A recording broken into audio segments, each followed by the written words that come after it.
Right, I'm going to combine two videos into one. Now, the one little informational video, I'm going to offer you guys something. If you don't find it a useful offer, then fine. But so, excuse me, quick upload that's staying in. All right, more about that later, I guess. Quick upload technology. All right, now, so two subjects. Here's the first one. The first one is the subscription stuff at YouTube seems to be hosed, and and I have group stuff at my site, but I have not taken the time to make it so that you can create groups. And it's not hard to create groups as they currently are, but I'm not going to expose that. Just the regular users pollute the database. This is going to be a little bit different. You have to create a group, subscribe to the group, things like this. So, and all groups are going to have to be public.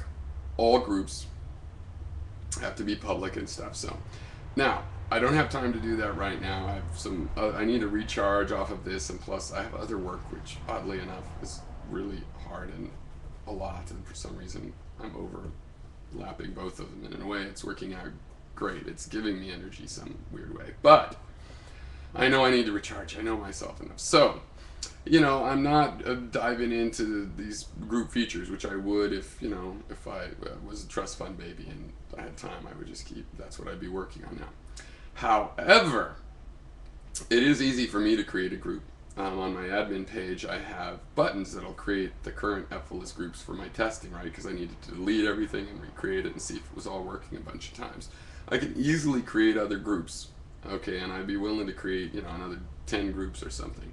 So the offer is that since there's no feature for anybody else to do this, and since I'm going to have sort of an official group creating process anyway with structure to it, um, I'm offering that you just PM me or email the phividtool, and I'll try to check it, but I might space on that for a day or something. But I'll try to check it right away. Really, I shouldn't even admit that I might space, but I might. Okay, but I'll try to just check it right away. And if somebody puts a comment in here, they'll for sure be checked. So you can even just use the comments of this video if you want.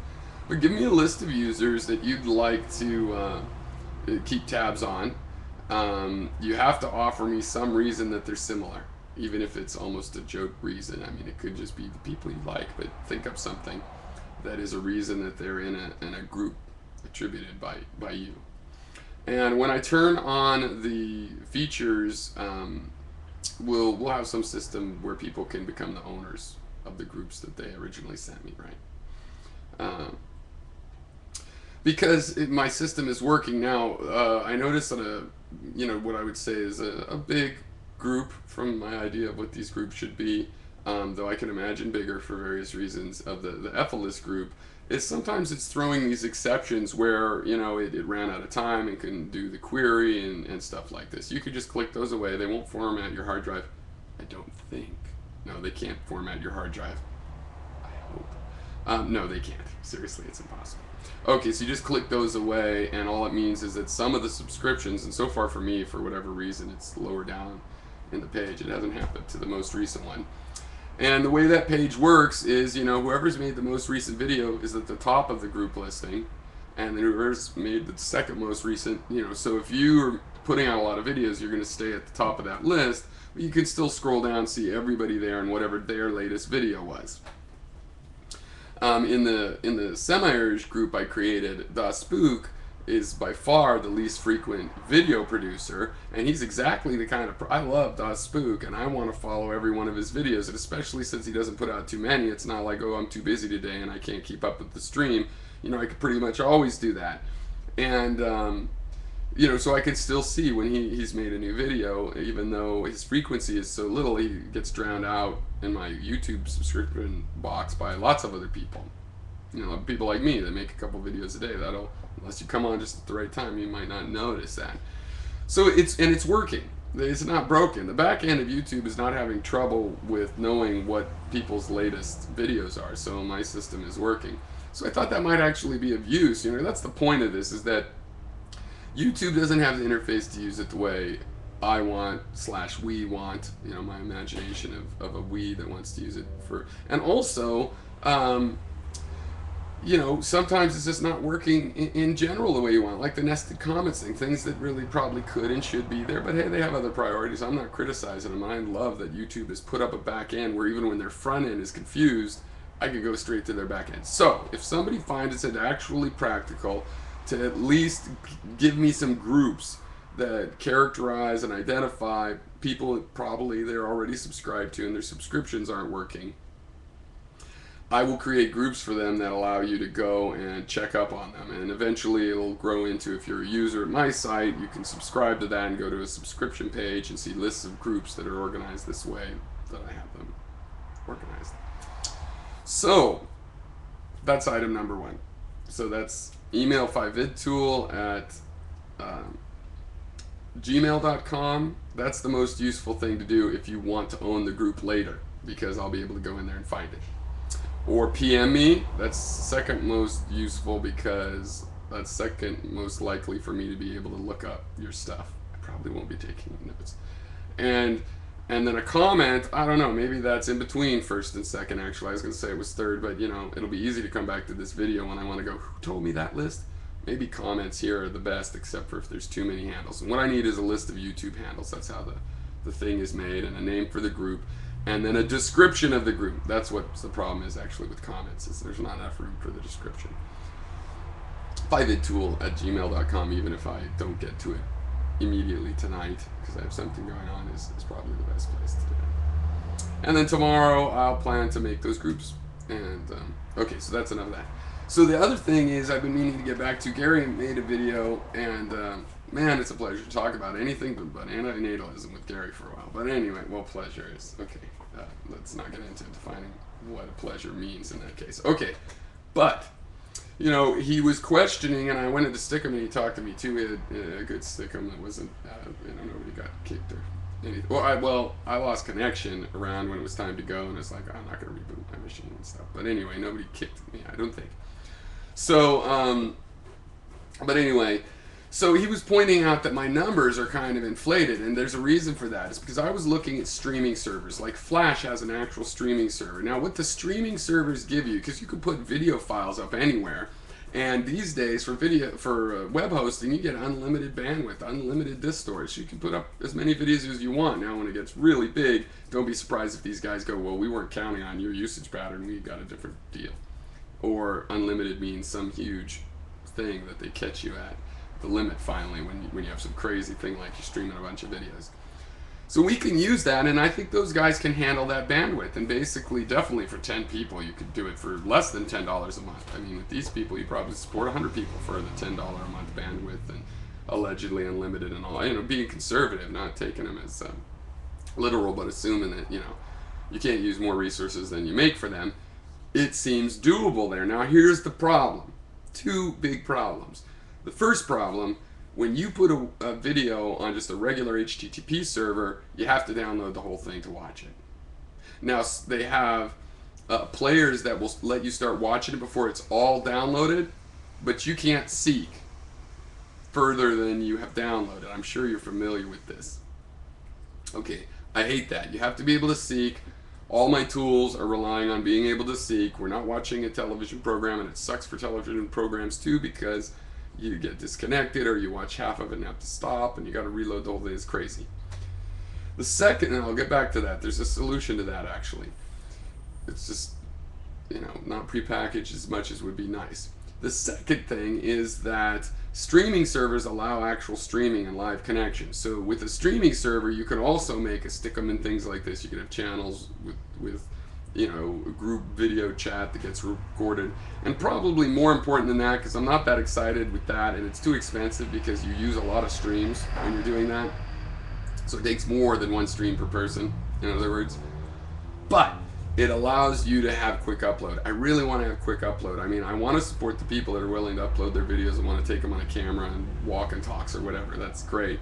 But I really like the ability, like I'm doing right now, to just click the button, records my next statement, and it takes about as long as I took to talk. You know, maybe a little bit more time to watch as it uploaded, and now I have to hit publish and, you know, that sort of thing. Minimal. And you need a streaming server absolutely for that. Now, back to the other killer, which is the seek time. Actually, you can seek into HTTP videos, and some people have said the reason Google is not really, well, they haven't said this specifically. Some people say Google used this technique, which would explain why they're not really spending $80 a month or even 50 to support me and my throughput that I analyzed in that other video. Which is, you can do HTTP streaming. A lot of people don't know this, but the HTTP protocol allows you to, like, if you're downloading a file and it gets broken off, you can go back, if you remember where you were, and you can download the file from a particular byte position. Now, you can exploit this in streaming to support seeking. The problem is it's not super pre-packaged. It's not what a lot of the big money customers want. They want to stream live events, or they have the Who, or they're doing video conferencing for their business, you know. So it seems like the ISPs that support this, it requires, it looks like, if you want to do it with the Flow Player, you need to have a server with light, what is light HTTP, whatever, light TTPD, or whatever it is, the light HTTP server, and there's an FLV plugin, and then it seeks really well. And then for Apache, there's an MP4 plugin. So right there, two different plugins for two different types. So you want to find somebody that has both of those and that was on to the fact that the low-cost video services need this service to do it with the cheap discs and the cheap bandwidth and all the cheap version of all that stuff, as opposed to the iron that supports something like, this is the Who, we really want it to go out there in the music, so it's got to work, it can't skip. Alright, so not a lot of services do that and seem to focus on that, but there are ones that seem to have it available because, you know, a lot of these hosts, they just keep getting the open source plugins and just adding features to their list, but they're not focusing on advertising that, so it's kind of hard to search. But I did find some that do that. But here's another problem. Let's say they have light, what is it? Light TPD, I guess it is, yeah, because they mashed the light and HTTPD together. So light TTPD, and Apache. So to support both of those, you need both web hosts, and that's not usually how it works. And if you support just one, well, you got an issue. Like with FLV, that's what you want, the flash video, because it's a smaller file and everything. This works pretty good. The seek performance is pretty good on it as well. And you don't have to encode it any extra special ways. It's just, if it's FLV, you can do that. Whereas with the QuickTime and the MP4 stuff, you got a lot of options, and some of them you have to get right and tell it to put in streaming. And okay, so there's a lot of encoding work. So instead of taking any old program you want, recording a video and uploading it and having the host encode it, these people that supply HTTP, you know, regular web server, non-streaming host, video streaming, they don't do the encoding for you, and plus it would take CPU time that's kind of intensive. That means to use that option right now, you have to encode it yourself, which means you probably want to find some encoder. So that's not a low-hanging fruit for me, because just to reproduce this co-op. On the other hand, it is sort of a scheme, a plan for the future, and it shows me how I'm probably going to solve this. Either the streaming servers get cheap enough to do it the way I was hoping, it'd be, you know, $1 per month price point target, or we'll use HTTP and do it, and I'll hopefully in a while there'll be a lot more tools that make it easy just to piece it together, or I'll make the missing pieces or find an encoder or whatever. But it puts that off a little bit in the future, except that, you know, to the degree other people want to devote their time or have web services, I do want to support other services through my interface. So I'm very willing to do a Flow Player or Vimeo player based extension to my system and play around with that. But I'm not in the mood to go buy a $10 a month server and support it if I have to piece that much together. If we could go to Influxus, they know exactly what we want to use with the service, and so they have all these Flash apps to do auto recording and all of these things I mentioned, and we would still have to roll our own of that kind of thing, and I don't necessarily have that kind of time. On the other hand, I've also been thinking about the fact that since it is possible to do in the long run when there's time, and also as the technology, open source technology catches up so that the cheap hosts provide it, I'm almost out of time. It might be good to have a server that you just store videos, that, yeah, you don't have enough to really make it easy, but people like Fred or whomever could have a repository, and with my software could resubmit that to other video sites and have some security, even though it wouldn't be a good site to go and actually watch the videos on directly so much. But it would grow to that.